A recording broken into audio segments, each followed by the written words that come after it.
Hey everyone, welcome back to the channel. We've got the ZL1 back in the garage today. What we're doing is we are going to swap out the rear sway bar or the rear stabilizer bar. One of the reasons that we're going to do that is we were recently at Road America and we noticed quite a bit of understeer, especially through some of the tighter corners. One of the best ways to combat understeer is to stiffen the rear sway bar. And we're going to do that by using the BMR sway bar. Now, a lot of people will ask, well, how come you're not using the ZL1 1LE sway bar?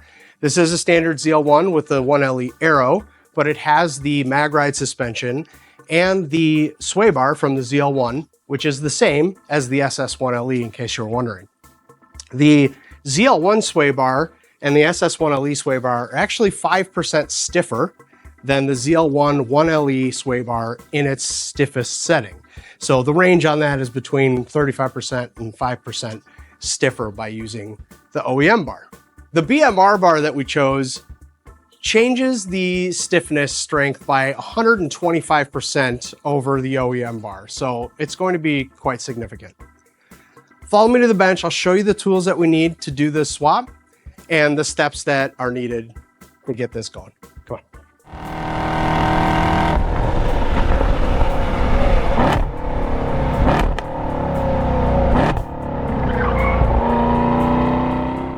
Besides needing the wheel lug socket to remove your wheels, what you will need for the actual sway bar removal is a set of exhaust hanger removal tools.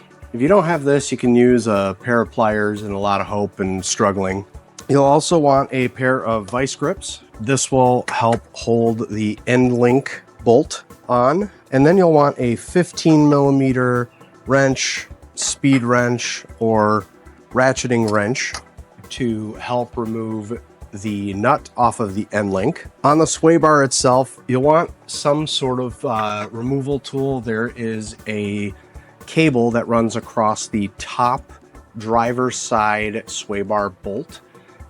Getting that off of there is required to get to that top bolt, and you'll see that during the install. You'll also want a ratchet. I'm using a 1/2 inch.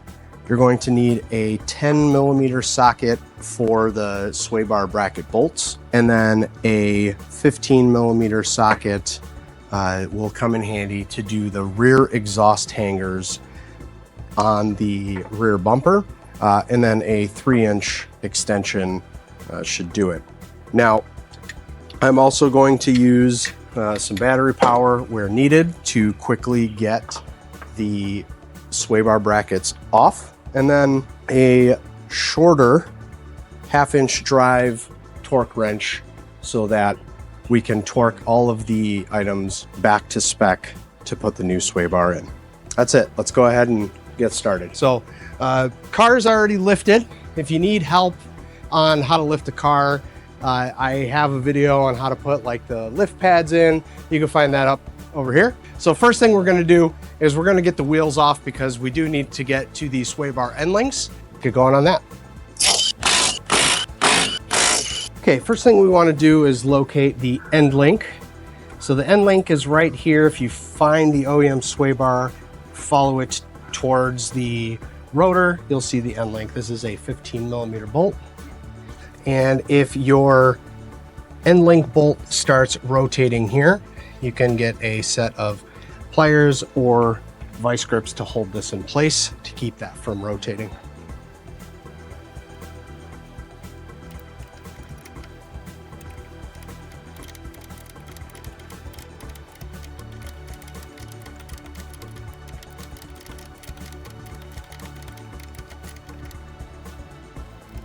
Now we'll do the same to the other side. Now that we have the end links loosened up, we're going to go ahead and drop the exhaust here from this hanger.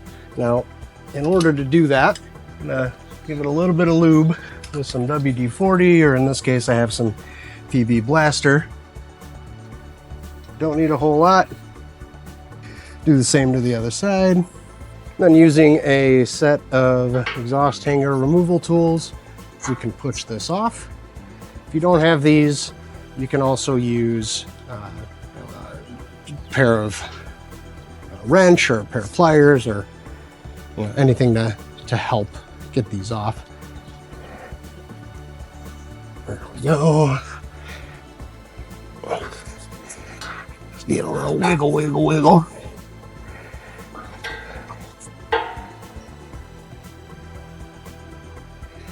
Next step is to remove the two 15mm nuts that hold the back of the exhaust on. There's a rear hanger that is on a bracket. There's two 15mm nuts, one towards the center of the car, and then one kind of in between the two exhaust pipes. So we're gonna go ahead and break those free, and that will drop the rear of the exhaust.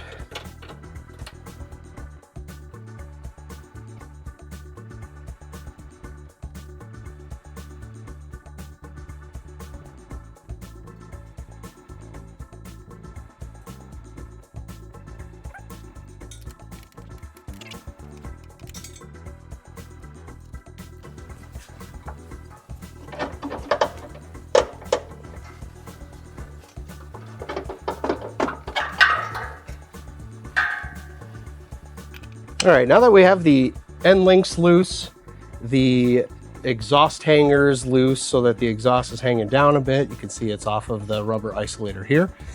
Next, we're gonna go ahead and get the two 10mm bolts undone that hold the sway bar in.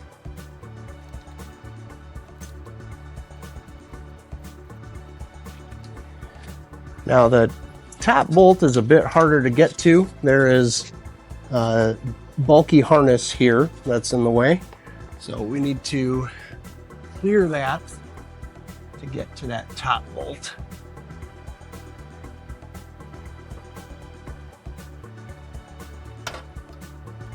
Going to use my panel removal tool to remove the harness that actually sits on top of that.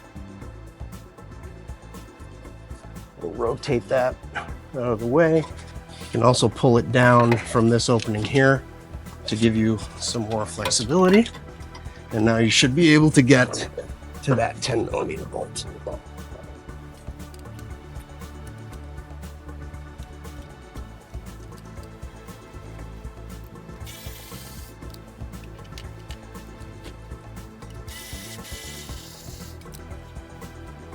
Now on the passenger side, I'm trying to get you the best angle I can here, but I'm going to use a 1/2-inch drive to break these loose and then some battery power to remove them the rest of the way, just like I did on the driver's side. On this side, there is no harness that you have to worry about. So the top bolt and bottom bolt are the same. There's no post or stud on the top bolt for the harness.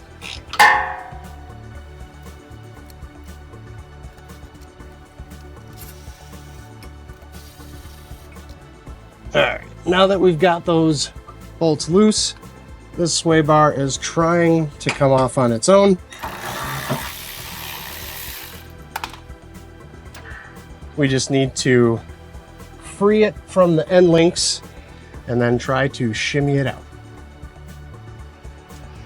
Okay, now that everything is loose, the easiest way to make sure this end link is free is to give a little lift on the rear suspension. You'll pull up on the rotor a little bit and just kind of wiggle that free, and then you are good to go there. We'll set that out of the way. It's going to naturally start to fall, and we'll switch over to the other side and do the same thing.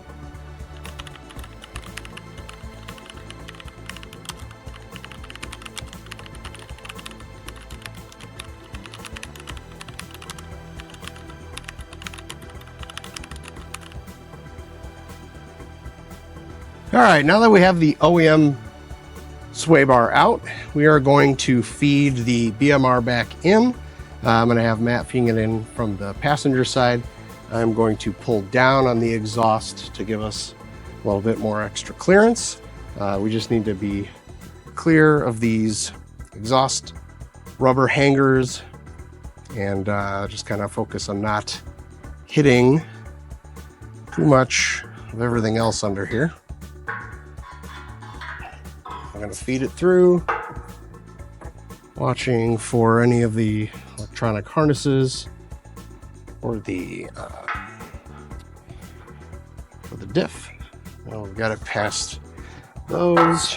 We're gonna work it towards an angle and get it up there. Now that we have it sort of in position, go ahead and set it up into the area where they're supposed to sit. And then what I'm going to do is just lightly thread one of the bolts, like the bottom bolt, just to kind of keep it from falling.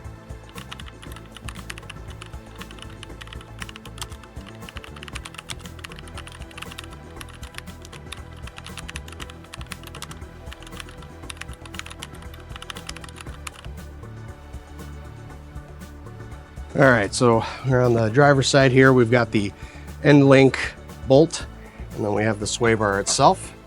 We just need to move this end link out of the way and push it in. And that one was pretty straightforward. As I mentioned earlier, if you need to, you can lift up the rear suspension, or if you can't get that on your own, use a jack to help lift it up. So I'm going to get this nut back on.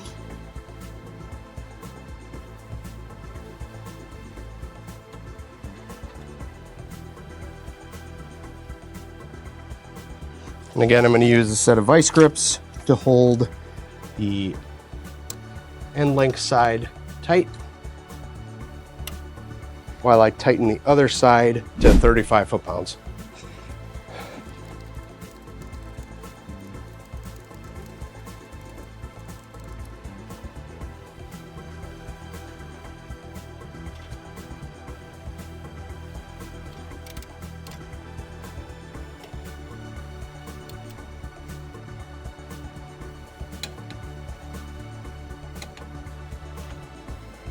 There we go, we got that side torqued down.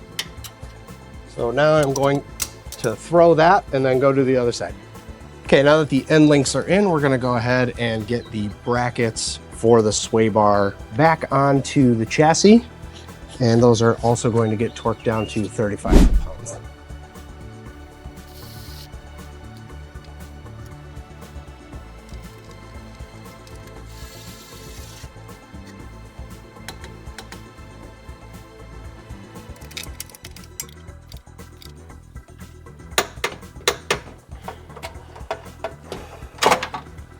And on to the next side.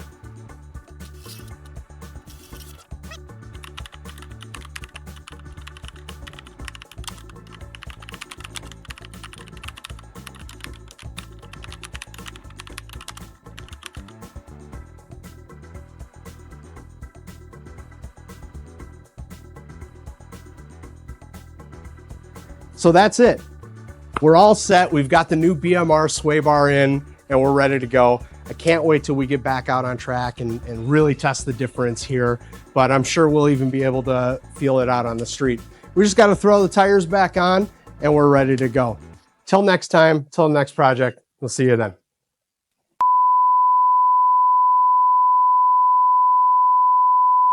One of the ways that we're gonna do, yeah, god damn it, I can't talk for shit today.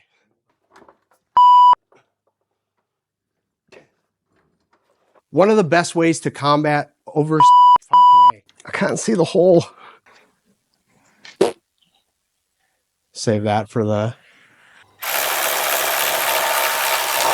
increases stiffness by about 35%. I'm just totally making up that number. I don't know what it actually is. Name it up.